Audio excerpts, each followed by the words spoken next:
Hello, guys, and welcome here to SCN Sports Talk. I guess you guys liked us enough, or maybe you were hungover from Saturday night and woke up to this on, and we're like, oh, what am I listening to?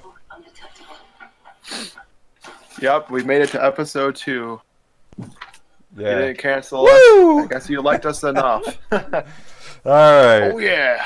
Oh, yeah. All right. We are here. Boy, we got some breaking news. Well, it's breaking news because we're recording this on Friday. Again, I want you guys to keep that in mind. We record on Fridays. You guys see it on Sunday. So this is the breaking news. Of course, Arthur Smith signed with the Falcons. That's the most recent one. Urban Meyer has signed with the Jags. And Robert Saleh is the new Jets head coach. So I guess the first question is, are there any surprises here? Hello there, Bill. Yeah, I was kind of shocked about the Saleh picking up for the Jets, honestly. Because, the Jets, their team has been a disaster piece. I mean, they went from, they're going to go 0-16 to somehow miraculously winning 3 games this season. So, they need as much help as they're going to get. Maybe bringing them in will help their defense out, which apparently, Brian, even with all the injuries for the 49ers, they were still top 5. I was just about to add that part, and that's a testament to a great coach. You can say whatever you want. That's a testament. That without question shows who a great coach is. So, I mean, just shows the next man up talent, which is needed in a lot of for a lot of teams, a lot of sports, honestly, especially with everything going out in the world. Exactly, and but I look at it this way: the only problem with him going there is, yes, you're going to have that mentality, but is he going to be another Rex Ryan? Be good for 2 years and then find his way out? Here's what I don't like. He's not going to be able to bring any 49ers staff over, which I guess he was told by Kyle Shanahan. I don't know how true that is, but it is likely that's what he was told. So that means he's going to have to start from scratch, and I don't want to say his hiring is going to be a failure, but I will say that he needs to. A lot is going to weigh on who he has as his offensive coordinator. A lot is going to weigh on who his quarterback coach is, running back coach. All those key pieces are really going to matter here. I mean, I think there's a lot of options out there. And this is where you're going to start picking the best from the best and the worst from the worst. Is who are they going to bring in to change this team? Yeah, the Jets really haven't been that great of a team in the last few years. The last credible year was 2015 when they went 10-6 and missed playoffs with Ryan Fitzpatrick. With I'm trying to remember the head coach during the time. He's currently with the Tampa Bay Buccaneers as their defensive coordinator. Who? Oh, Todd Bowles.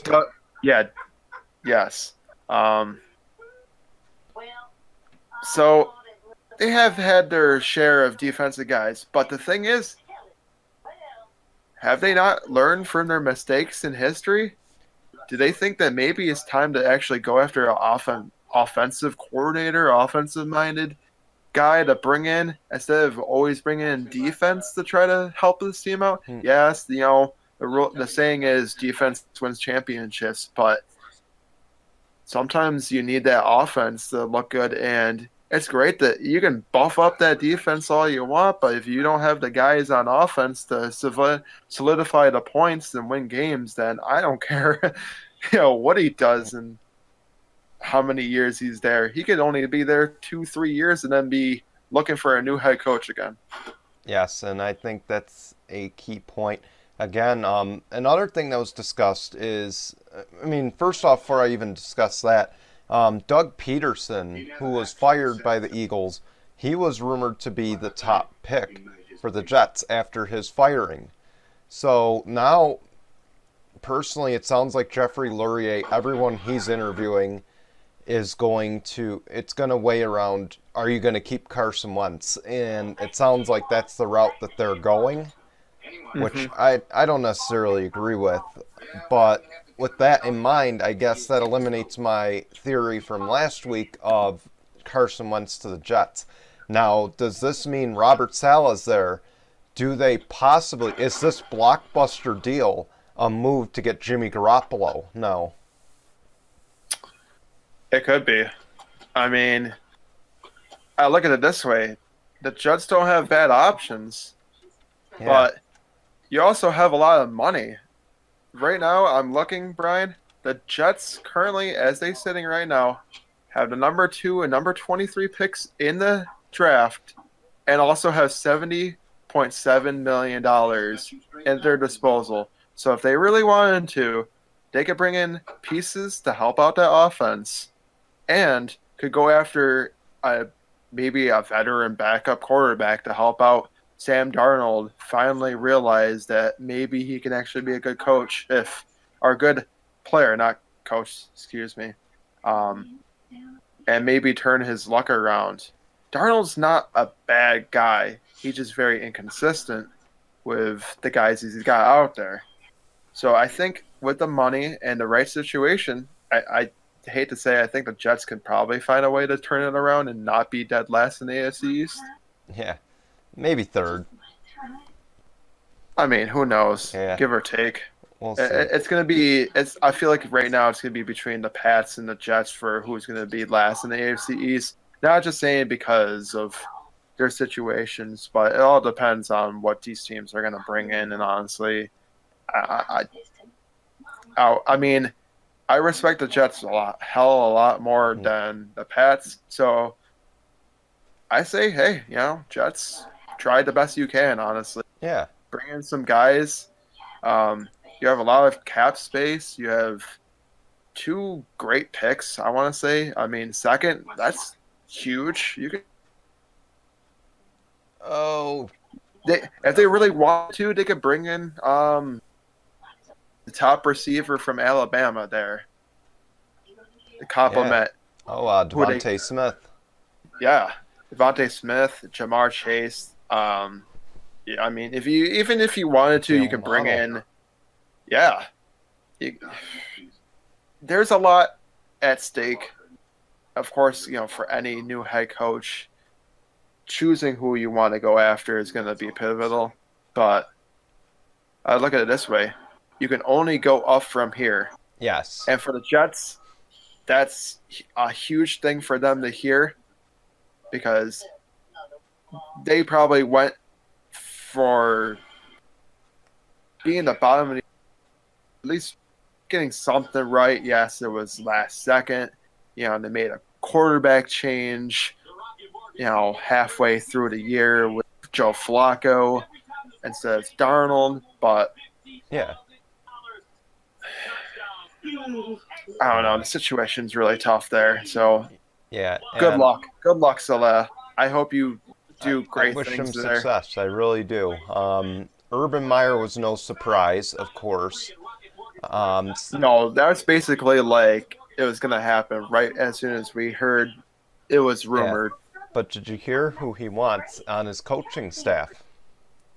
He has I have supposedly not. made an offer to former Texas head coach and former Louisville head coach Charlie Strong. He wants him to be his defensive line coach. I'm telling you, he's going to bring in a bunch of all-stars from the college level. Everyone's making comparisons to Jimmy Johnson. I don't think that's going to be the case for him.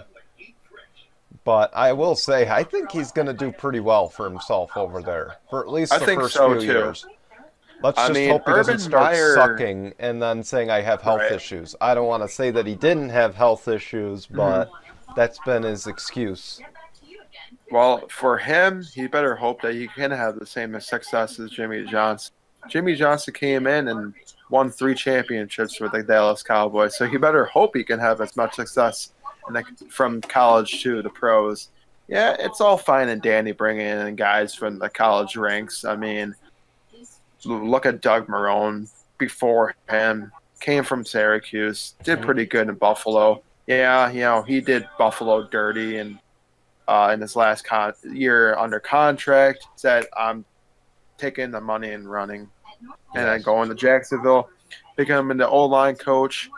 Then they fire Gus Bradley, and he becomes the head coach, just like that. So I'm not saying guys from college can't have success. It's just it just depends on the market. That market's not the best for football.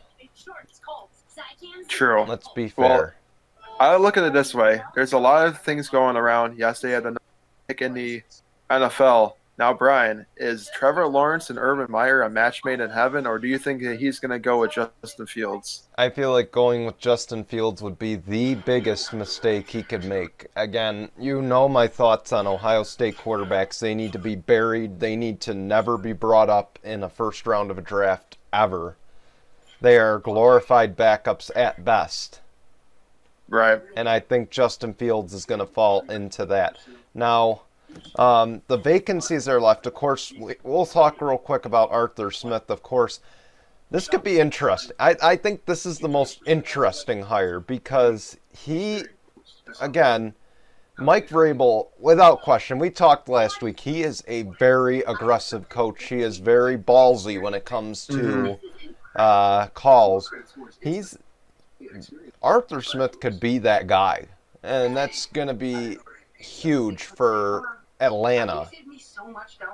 I think so too. I was just gonna say, I think their offense could be a lot better. Yes, Julio Jones, maybe his numbers declined a little bit, with the rise of Calvin Ridley. But I look at it this way: that might be the best situation. Yeah, he goes in there. Look at what Tennessee did with their offense. They turned, Tennessee into a Tennessee team in like the early 2000s, late 90s, being a powerhouse again. Tennessee's always had that great team in them. And he deserves as much credit for saving Ryan Tannehill's career. He deserves just as much credit for that. I agree. I mean, Tannehill, we didn't know where he was going to back up Mariota his whole career with Tennessee. But then he took that stuff forward. Mariota got benched for Ryan Tannehill, and then Ryan Tannehill's just career basically blew off. Yes. Yes, maybe Tennessee. I hate to say it, Tennessee just didn't do enough in that game. Yes, they were leading, but I think this guy, Arthur Smith, will do good in Atlanta. They need as much help as they can be. Losing Kyle Shanahan definitely didn't help them out. But do you think he's going to have as much success as Shanahan? That's the problem. My biggest question is what's he going to do with Julio Jones and what's he going to do with Matt Ryan, because those are the two biggest offseason questions out of Atlanta. Mm-hmm. But I will tell you that Adam Schefter, the undisputed GOAT when it comes to decision or insider information, predictions, everyone knows that. He is the undisputed GOAT when it comes to all this. He said this combination of him and the new GM could be dangerous. They could be lethal, from what my understanding is. So this is going to be an intriguing pair to watch in the coming years. But of course that big question has to be answered first. What will happen with Matt Ryan? What will happen with Julio Jones? Unfortunately, I think Julio Jones is going to be out. I think he wants to go to a team that's going to play him like a number one. I think he needs to do something about his hamstrings first. I mean, injuries alone, yes, that's always going to be plaguing a player for sure. But unfortunately, I mean, when he's out there and 100%, he's still one of the top receivers in the NFL. So I think if he can go elsewhere, he might put up the numbers that he did before Calvin Ridley came in.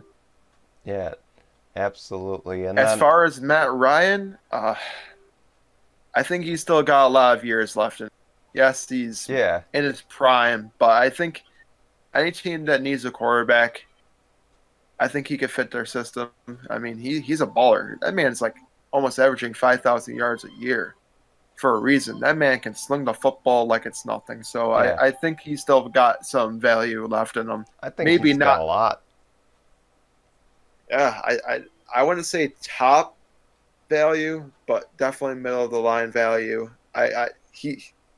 There's going to be teams that are going to want him. I don't know. That's for sure. See, the offense doesn't need work. What they need help with is defense. And it'll be interesting, just like with Robert Saleh, how I said he's going to have to build a good offensive coaching staff. The same is going to be said about Atlanta with their defensive coaching staff. So, many things to keep an eye on. Of course, there's rumors, or supposedly was leaked, that Dan Campbell, that's right, you heard it right, Dan Campbell, the former Dolphins interim head coach, the Saints assistant head coach, will now be the new Detroit Lions head coach. Jason, we talked earlier about this. I'm going to actually just read, I'm going to pull up my text real quick. So he did a controversial bull in the ring drill, I believe, when he was in Miami. He has not shied away from controversy. He did a controversial bull in the ring drill. He's not shied away from controversy, as I said. And he has, again, he's very aggressive. He's a no-nonsense, no bullshit kind of coach. Is this what Detroit needs? Yeah, I mean, they might need as much, knock some heads into some players just to be able to turn it right, because that team has been a freaking joke. I hope he doesn't do that drill. That's all I gotta say. I No, hope he doesn't do I'm hoping so. I mean, by knocking heads, I don't mean literally knocking heads with this drill. I mean literally knocking heads, saying like, "Hey guys, we've been a laughing stock of the NFC North for quite some time. It's time to be able to take the North and, make this team into the team that it should be." Unfortunately, I just don't think there's going to be enough talent on that Detroit team to be able to get them back into being good. Yes, Dan Campbell was, I don't know. There's not much that I can say about him. I think they're ruining the day that they let go of Jim Caldwell. I think easily they are ruining the day with that. So, of course, again, we mentioned, so now the Eagles, the Houston Texans, and the LA Chargers, and, of course, the Detroit Lions, but we believe that vacancy is filled at this time. So we're going to eliminate that. There are 3 teams with head coaching vacancies. It's believed, of course, to my knowledge, the only 2 coaches that are left on Houston's radar are Jim Caldwell and Eric Bieniemy. There's a lot of coaches on LA's radar still. Jason Garrett, Brian Dable, Eric Bieniemy, Jason Garrett. Yes, Mr. Clapper. Man. And, of course, Eberfluss, Matt Eberfluss, the Indianapolis defensive coordinator. Then the Eagles have, let's face it, the Eagles have the most unorthodox group of coaches they have brought in. And you can attest to this. They have the least likely candidates you would ever see. But, of course, we know the Eagles are the least desirable job. But who do you think is going where at this point, if you had to just take an educated guess? For me, I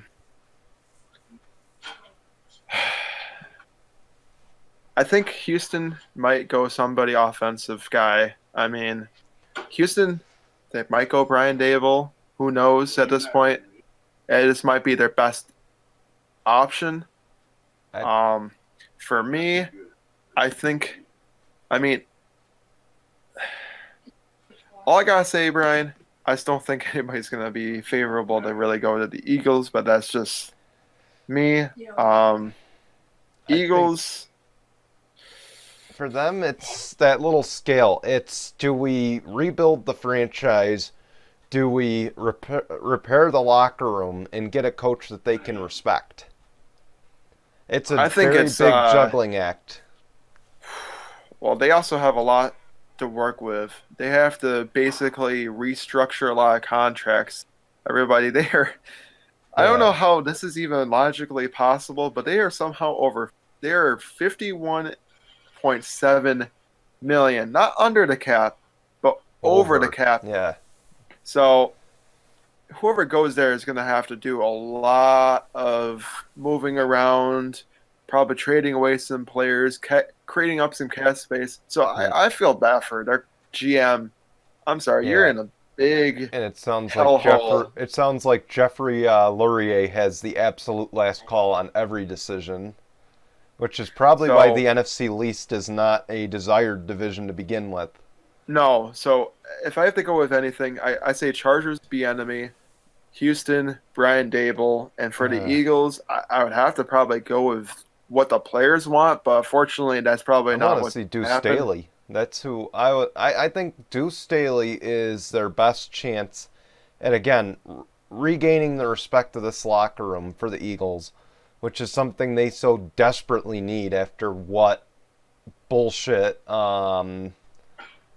Doug Peterson pulled in that last game. But they are also just in. They are the most psychotic ex. They're like the psychotic X. They're just trying to pull from the Andy Reid coaching tree. They are bringing in Mike Kafka for an Hmm. interview. They're just really ruining the day that they fired him. I tell you what, and whoever they bring in has to decide what to do with Carson Wentz's contract because that's I what's think weighing them. Laurier's made it very clear that he will not settle for anyone but Carson Wentz starting. So we'll see Now, what happens. the problem is, Brian, if you're a head coach and you go into Philadelphia, knowing you have that much money over the cap space, do you is your first thing to do is do you restructure Wentz's contract? I don't think They he's worth have that kind to. of money. They have to, Yeah, but they have to. But the thing is, will you be willing to take a pay cut just to stay on a team that might guarantee him a starting position afterwards? I mean, there's a lot that's going on. I don't know. They also need it's the a receivers dumpster to stay fire. healthy too. Yeah, I It's an agree. absolute dumpster fire over there, and it's going to get uglier before it gets better. I don't even think, and I've said it, this coach is set up for failure. Whoever comes in, they are just set up for failure from the start. I mean, So I think the it's going to only take at coach, least two coaches. yeah, they're really gonna. I mean, the only other thing I can think of is yeah, maybe you bring in somebody to buff up that defense and then bring in a pretty good offensive guy to help out the offense. But that offense needs a lot of help. Yeah, You need first off, I don't want to go on too long about it, but first off, you need your receivers to stay healthy, yeah. and New and trainer. and two, yeah. I'm pretty sure that's the first thing you need to do is bring in a new trainer, and then also decide one, who's going to be your starter. Two, you got to restructure Wentz's contract, and three, you got to do something about that defense. That's all I Yeah. gotta say. So then I'm just gonna say this. Brian Dable, of course, I don't know his consideration with Houston at this point. I believe again Tony Dungy, Jimmy Johnson, they are leading the search for the Houston head coach. I think it's gonna be tough, but I'm wondering if Jim Caldwell gets that job. I think he might, and then I be mean, at he probably could, but the thing is that Deshaun Watson's on his last straw. That at this yeah. point, I don't know if he even Um, wants to stay in Houston. that's one thing I wanted to discuss. Of course, he tweeted out on Friday night or Friday afternoon, I was on a 2, then I took it to 10. Does that sound like a trade request or what? Oh yeah, for sure. Of So, course. of course, this new head coach could have him. They could have Tua Tagovailoa as their quarterback. I'm not sure if you heard, the Dolphins are prepared Yes. to The offer Dolphins. the most Mhm. insane trade of this century to Now, land a quarterback. It I is. tell you what, they get Deshaun Watson. It's going to be a battle between Buffalo and Miami for years to come, just Yeah. like it was in the 90s. Um, And just but you the thing think, is, the only thing I can see logical about that trade is Miami has that number 3 pick. Houston. Now, did they trade it back to Houston? that's in the trade rumor. The trade rumor is Deshaun Watson for Tua Tagovailoa, And a number 3 pick, right? Xavier Howard, Oh their my God. interception leader, and the first and the 18th pick in the draft. No, you're giving up way too much. You can't give away your top just for the top, one of the best, And maybe in the game today, quarterback. Like, would you you just buy it? I'm telling you, Houston could be in good shape if they make this deal. Tua Tagovailoa as their quarterback. They can draft Devontae Smith and possibly have one of the best corners. Jalen Waddle, and then you have the band back together in Houston. Think about that. Ooh. Because you have 2 Alabama receivers that he used to throw to, and you Now, have Tua. question I have about that is, yes, if if Houston gets that number 3 pick, did they go the Alabama quarterback who just declared for the draft No, after the don't national go for him. championship game? That was all his receivers. Come on. I mean, I agree, but like, what I'm saying is, do you have him as a backup for the time being? He's going to You have go 2 first Alabama. round. He's probably going to New England. We'll of course draw up our big board when we get closer to the draft. We will. Yes, for me, maybe. I don't know. I could see him going to Bill Belichick's system. So See, I always thought that New England was going to somehow find a way to get into the number 1 pick, to grab Trevor Lawrence. Because I'm sorry, if you look at Trevor, it looks like he could be a future Tom Brady. But again, I digress with that. yeah, Zach Carmian had said he thinks he will be the next Andrew Luck. So we'll see who's I don't right know if I on would this go deal. that far, but again, I don't think he's going to look cavemanish. no. Those luscious locks are definitely going to be something to look out for in the NFL. What are we going from, caveman to Thor? Yes, except that he doesn't have the beard to go with it. All right, let's move on. Let me actually just do this real quick. Can I just do a quick mic check? It might sound like a door knocking. Go ahead. Hold up. Hello, buddy. Are you in there? Oh, wait, sorry. Hello, Buddy Boeheim. You in there? Where were you? That's all I gotta say. Syracuse blew a huge game to UNC. Apologize. I thought knocking on the mic would work. That's why I had to go to the desk. I didn't hear no knocking from it at all. Nah, this thing's pretty good then. But anyway, so Buddy Boeheim, almost 20 points in the first half. They were tied at the end of the first half. They lost. This, on prestige alone, could take Syracuse out of the tournament. Just because, again, I think it's not just on the strength of schedule. It's also on program prestige, which UNC has earned nothing but respect for their program over the years. Michael Jordan, Yes. Of course, Roy Williams, Dean, I believe it's Dean Smith they used to coach there. These guys have earned nothing but respect, and that's just a game I bet they wish they had back. I mean, any team's gonna want to wish to have a game back after that. I'm sorry, Look at the but Golden State Warriors. They wish they had 3 games back from 2016. We're not going to let you mean, live that down, Warriors fans. yeah, sorry. You can't be up 3-1 and back. Yeah, As far as Q's, they need some yeah, help. I don't know. I don't know how you can play in one half and not play in the other. You got to play in both to be able to win the game. Yeah, it might hurt their chances of getting into the tournament. Syracuse hasn't had any luck in the tournament as of late. If they get in, But they're going to be dangerous. I mean, I happen to agree, but you can't just have a 20-point first half and then second half and basically doink all your shots. I mean, Yeah, that's just not going to help a team out. and again, The thing is that yeah, he can.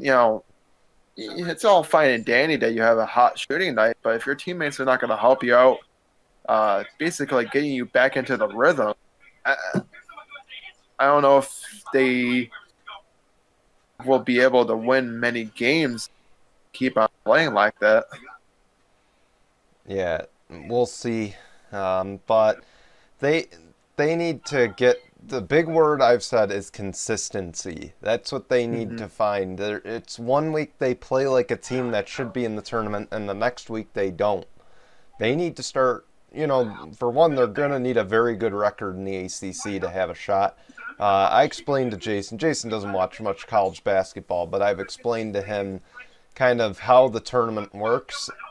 So again, they're in a Power Five conference. They're going to need a lot to go their way to get in, but of course they're going to need some key wins to get there. And definitely Duke or UNC could have easily done it. Even though UNC has had a lousy year, that game probably could have at least boosted their resume. And I of course, mean, yeah, it very well could have. I mean, losing to anybody in your conference is going to be sorely a bad thing for them. yeah, And I wouldn't say they're out of it yet. I mean, there's other games there's to still a win lot of against their season to go. conference. I don't know. We'll I see. think you're gonna need a whole lot to have happen your way to be able to get to the promised land. Yeah, and to get to the heartland, we actually forgot this story last week. College basketball's March Madness tournament is all in Indiana, Oh, which makes our good friends Zach and Nathaniel very happy, I'm sure.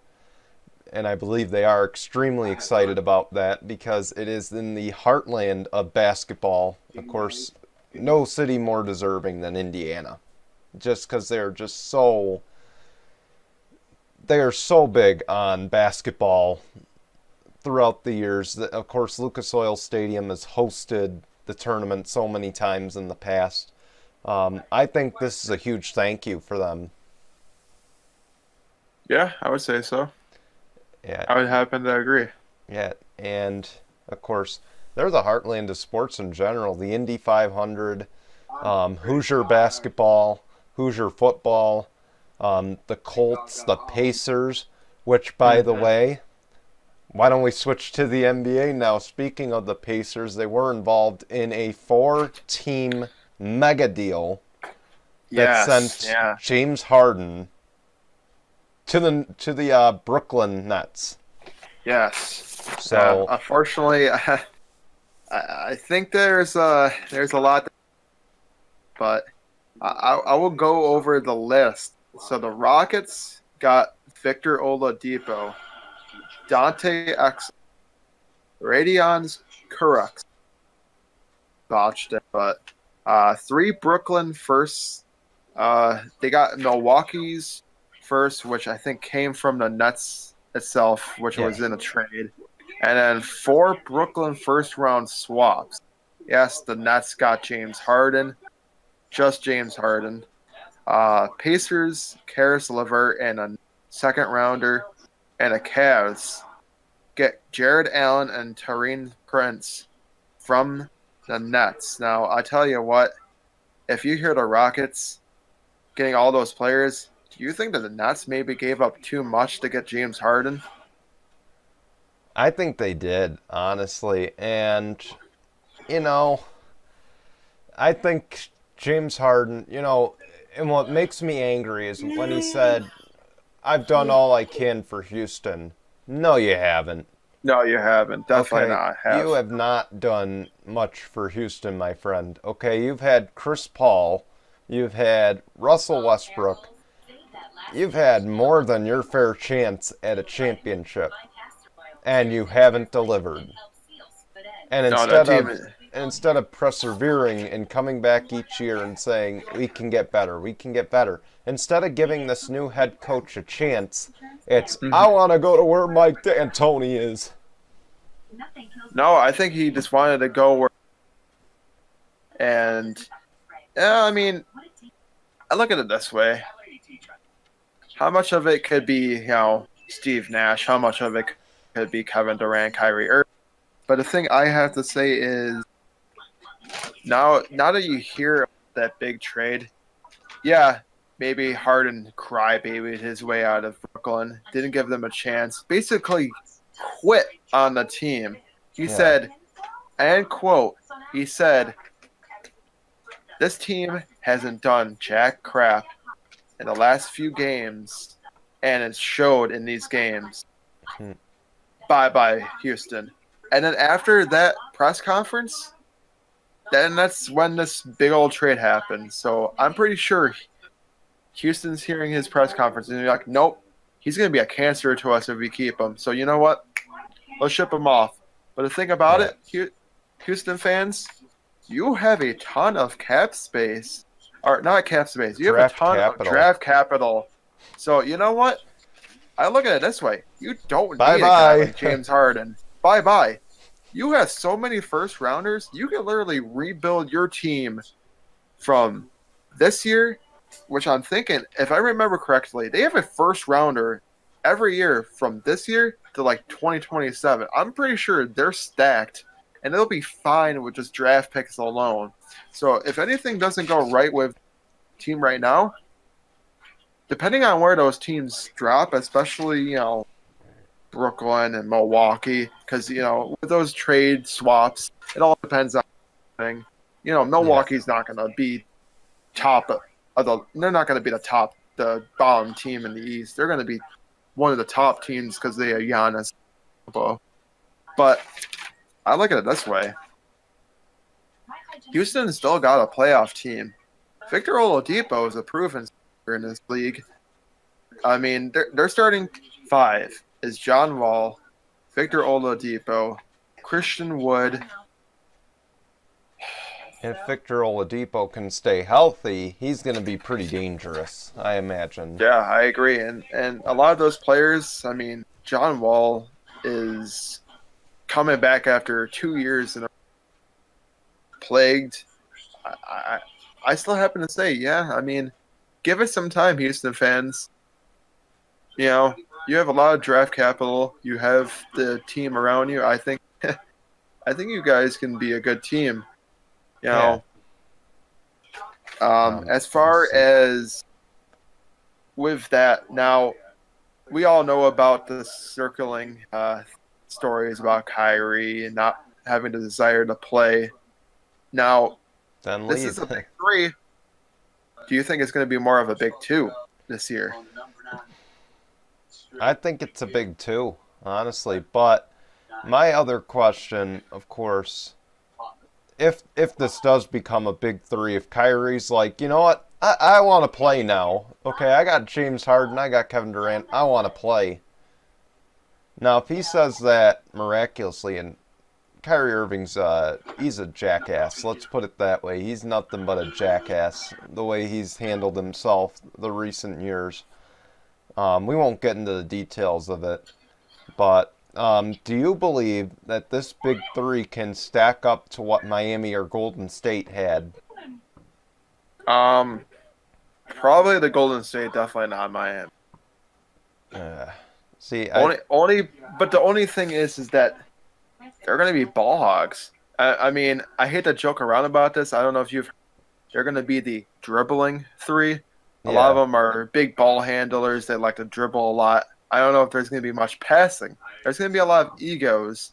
I think there's Harden more. and Kevin Durant have played together before in OKC, I feel like but they the can make it problem, work. I At mean, least, at if least you make, Durant and Harden can. yeah, Kyrie, I think there's more ego with Kyrie than there is James Harden and Kevin Durant. Of course, James Mm, Harden's got.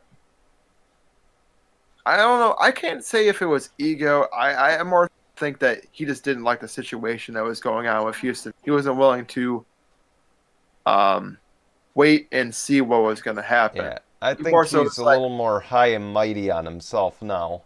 Because yeah, back in the OKC days where they were together, at least, I mean, he really didn't know what he was. I think it was Savo Cephalosha that started over James Harden yeah. there.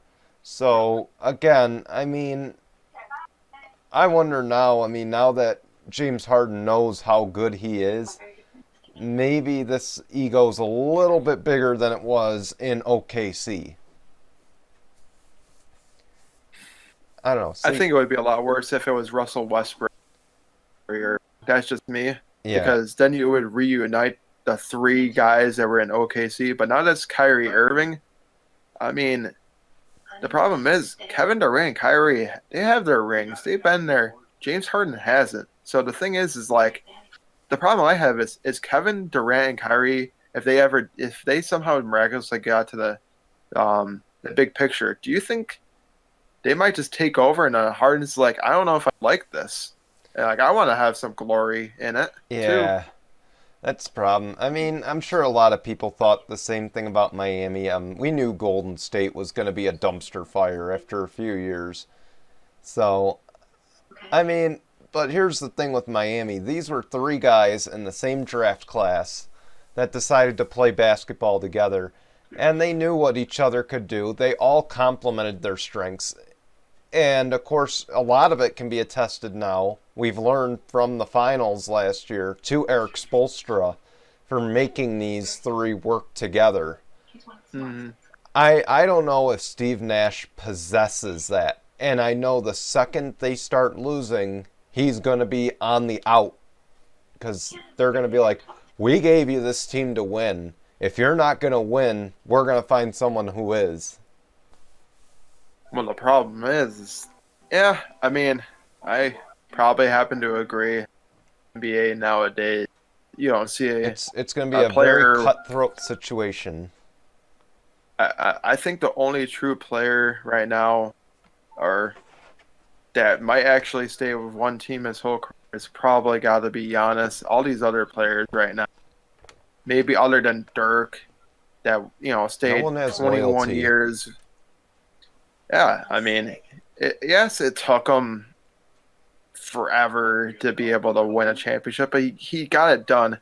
Sorry, Brian. I know it was Miami Heat in 2011, but Yep. um, there's ways around being able to beat a big three. It's not easy. There's gonna be a lot of scoring with Brooklyn. I'm not saying that. I just, like there was a lot of scoring with Miami. There was a lot of scoring with Golden State. But the thing is that with Brooklyn is, yeah, I don't think they have the coach to be able to get them to the next step. And that's so sad. As far as, I mean, because, Miami has Eric Spoelstra. Golden State has Steve Kerr. Yeah, you have Steve Nash, who was a great player, won 2 MVPs, never won the championship, even though I think he probably should have. But I look at it this way, Brian. Is this big three compared to the Lakers' supposed big three with Kobe, Steve Nash, and Dwight Howard? Because you remember those that was Yeah, a that could be a supposed. debacle. So I I mean, mean, that's why I we've also worry seen. because this is Steve Nash's big three all over again. I know. Unfortunately, there's there's moments where we've seen good big threes, and then there's moments where we've seen bad big threes. But if we know anything about history, Brian, usually a big three means good things. It's done wonders for Boston. It's done wonders for Miami, Golden Yeah, State. Of course, they won championships. yeah. But the only time it ever It's hasn't worked was in LA. and sorry, but Miami's was the best big three out of all of them. I don't even think we can dispute that. Golden No, State never could amount to that. even though we can say that 2014 was the year Miami looked pretty good, and you can credit to Ray Allen for that too. That Yeah. miraculous Or three-point frankly, shooter. you could argue a big four with that because Ray Allen was just Ray Allen never aged. He was always a sharp shooter. hmm Hence why his three-point record was there. Yeah, Steph Curry broke it. Trust me, if I put those two in a three-point contest, if anyone put those two in a three-point contest, Steph Curry would get destroyed. Just saying.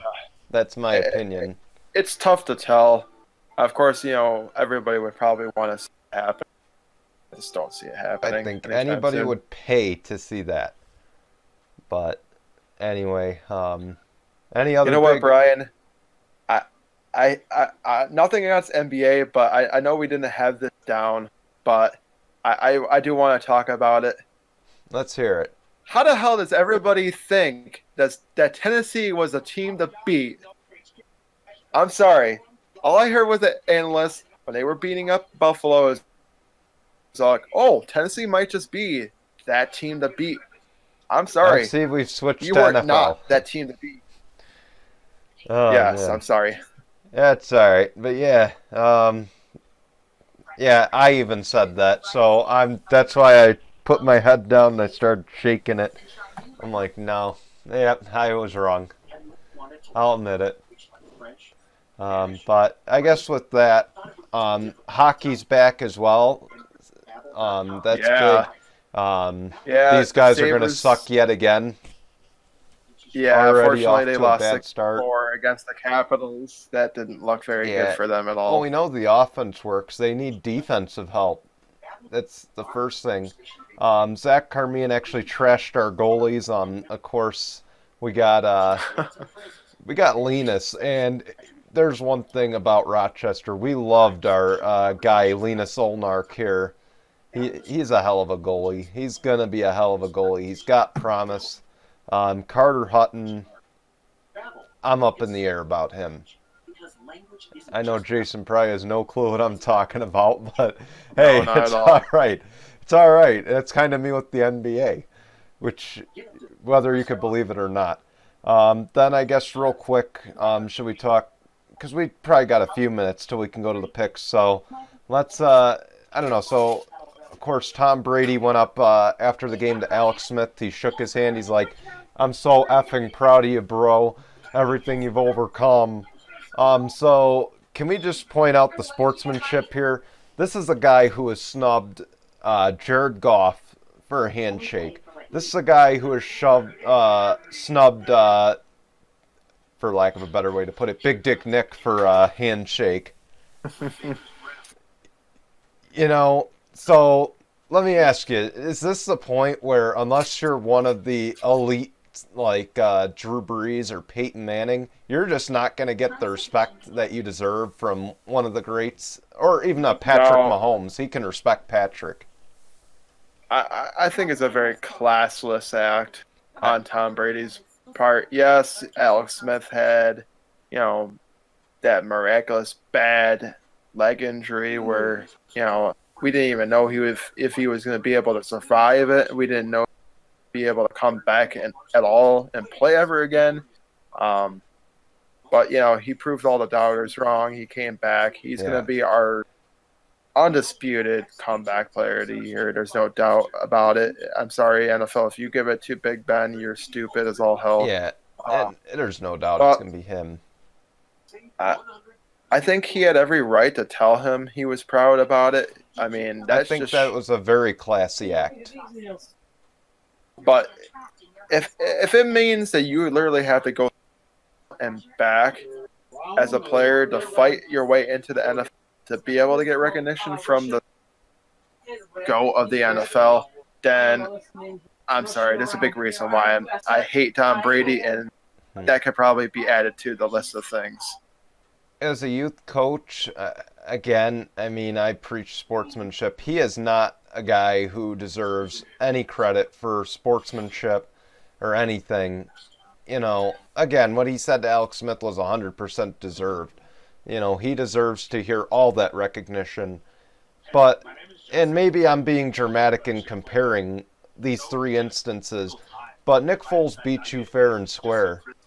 Why'd you storm off the field and then make up some bullshit excuse of, I tried to find him after the game. No, you didn't. You stormed off the field pouting like a little bitch.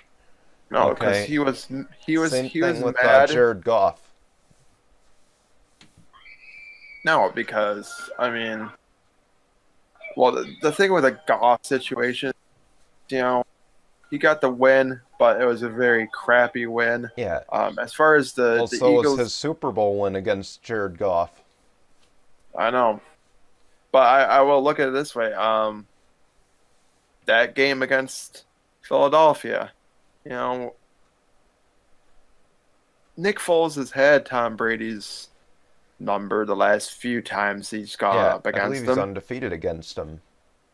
But I think so. I think he has 2 with the Eagles and of Chicago this year against Tampa Bay. As far as Nick Foles, I mean, at least shake the man's hand. Yes, you can't beat him right now, and you lost to basically a glorified backup at this point. I mean, I would be a little mad too, but I would at least go up to be like, you know what, you were the better man out there. You deserve this. Go out there and celebrate with your team. You've earned it out there. Yeah. Do something like that. Don't just go out there and be like, you know what, I just got beat by a backup. Don't, let me just storm off the stage and look like the biggest crybaby ever because I didn't get my 7th ring. I didn't get, Yeah. or, well, at the time 6, but, it could have been Exactly. 7th.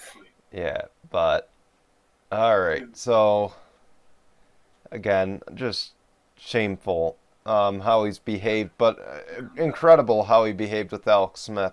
Let's move forward here. So of course now we're back on script here, and we're gonna have our Sunday game predictions. I figured we had a little time. Why not add a little bit to it? So let's. I mean, it wasn't on there, so I just thought I'd add it in there. I thought I would. You added a story too, so we're even. Mm. All right, but yeah, so anyway, let's start out with the Browns and the Chiefs. It's going to be the Insurance Bowl. The Chiefs are a whopping 10-point favorite, but the Browns, the Cleveland Browns, the Dog Pound, has won the had Twitter our poll. 100% Twitter count. I look at it this way: if it's anything like their time in college, I don't know if you've seen I their saw college. that. That was insane. Oh my God, the yardage. Patty Mahomes had like over 700 yards and 5 touchdowns, and Baker Mayfield had over 500 yards and 7 touchdowns, and got the win with Oklahoma over Texas Tech. Now, if college football is going to have anything, you might have to go Cleveland over Kansas City, but I hate to say it, there's a reason that Kansas City went 14-2. I had to get the slight edge with Kansas City this time. As much as I would love to see Cleveland be one of those teams that do win their first NFL championship, or not NFL championship, but first Super Bowl. Yeah, again, I have to go with the Chiefs there. Yeah. Sorry, Baker, but that college is college. This is the pros, so you Yeah. better get ready for a Patrick Mahomes pro game, because college is all college, all you want. But sorry, you don't have the players like you did in college. No Yeah, offense I'm gonna to go. him. I'm gonna go with the Chiefs too. I think, again, even though they had 2 weeks off, and there's definitely gonna be rust in this game that's gonna be shown. I don't care who you are. You spend 2 weeks on the bench, you're coming back. Whatever momentum you had, whatever hot run you had, you just got hosed down. Andy Reid hosed down his quarterback. He hosed down Tyreek Hill. He hosed down Travis Kelce. It's going to be close. I think, though, the Chiefs eke this one out. I mean, the thing is about it is maybe early on, this is going to show. But if I know anything about the Chiefs, they like to be able to come back in these games. It was shown last year's Super Bowl that, San Fran had that lead and then Kansas City came back. So nothing is out of the air. They did it last year in the playoffs. I can't see why they couldn't do it again this year. The only thing with the Browns, if you have a lead, you got to keep on pounding the rock. You got to keep on pounding the points on. Say if they had a 10-point lead, you don't take the gas pedal, your foot off the gas pedal. You have to literally go 100 miles per hour in a 30. Exactly.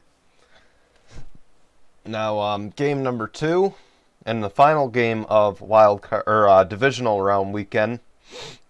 Excuse me. The Bucks and the Saints. The Saints are a 3-point favorite, but the Bucks, the Tampa Bay Gronkaneers, won it with 100% on the Twitter poll.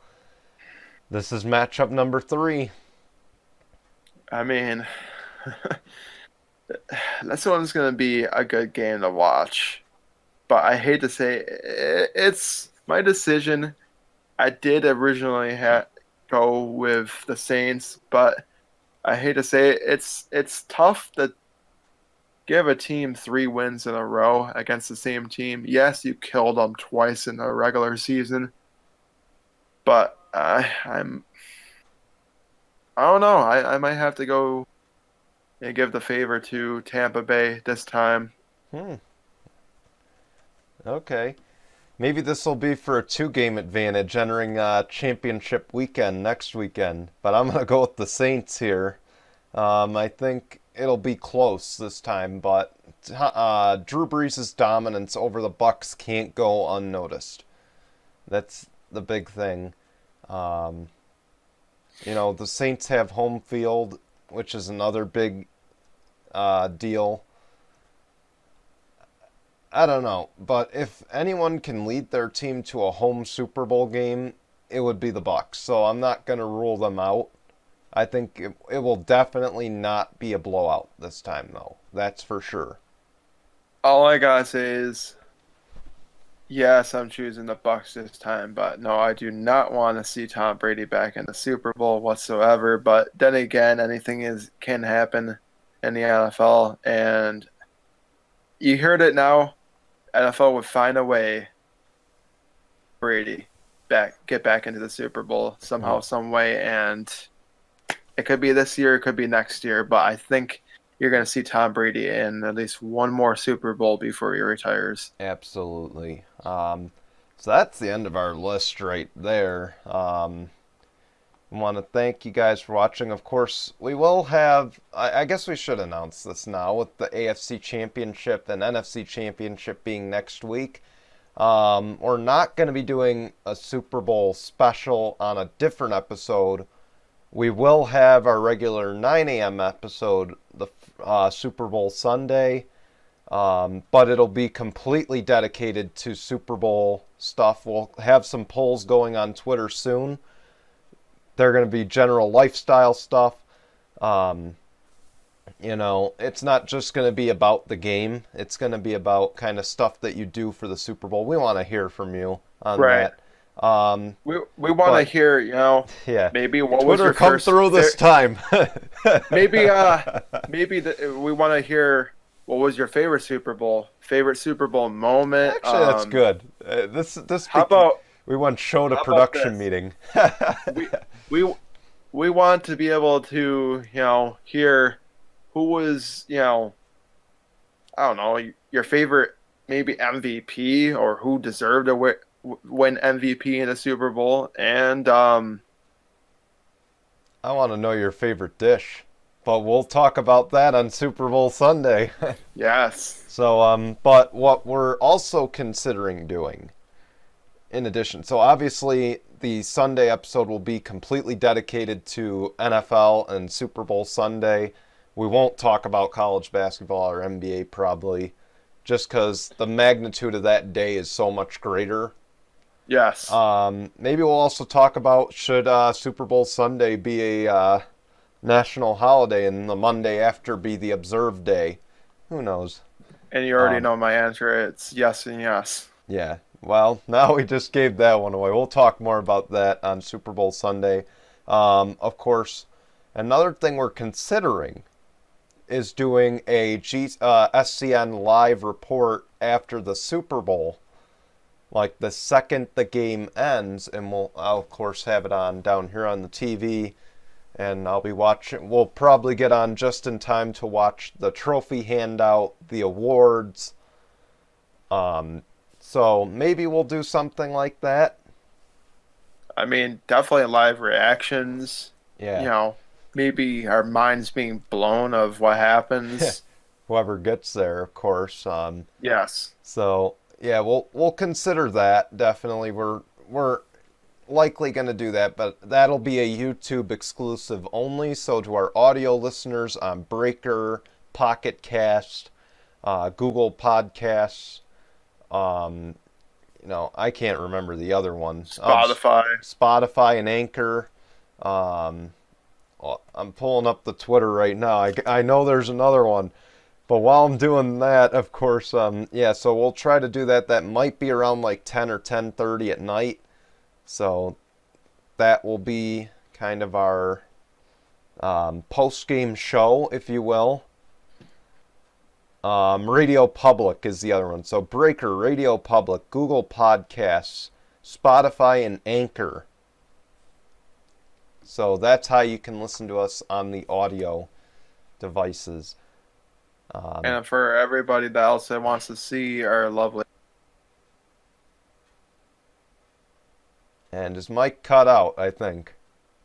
Oh, there you go. There you go. Okay, there we go. Right. I meant to say, if you want to see us... See, it cuts out because of the ugly. Oh my goodness! Wait, did it actually cut out? Yeah, it keeps cutting out every time you go and say ugly faces. Can you hear me now? Yeah, it keeps cutting out every time you say ugly faces. Maybe because your mic's like, yeah, I know already. Get me off this guy.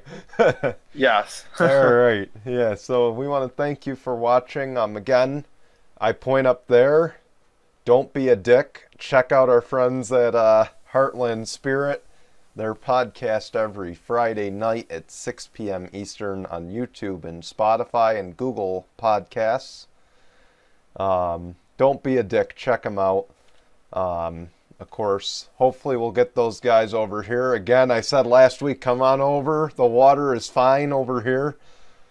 Yes, let's talk about maybe the Super Bowl together. Now, that would be something. Maybe Jason can rub it in to the Colts fans over there, but... Yeah.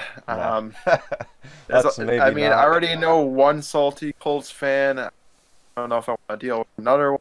Hey, it's all right. See. We'll bring it on. We'll see what happens. All right, and we will be back here next Sunday with you. We won't be here on Saturday next week. We'll be here strictly on Sunday. Unfortunately, there will be no Saturday games. Only Sunday, 3:05 and I think 6:40. I get to kick back and get my Saturday off once again. Don't mind me. I'm just gonna relax. Actually, maybe not. I'm on a yoga ball. All right, that's all we got. So we want to thank you again. We'll see you next Sunday. Till then, goodbye, everyone.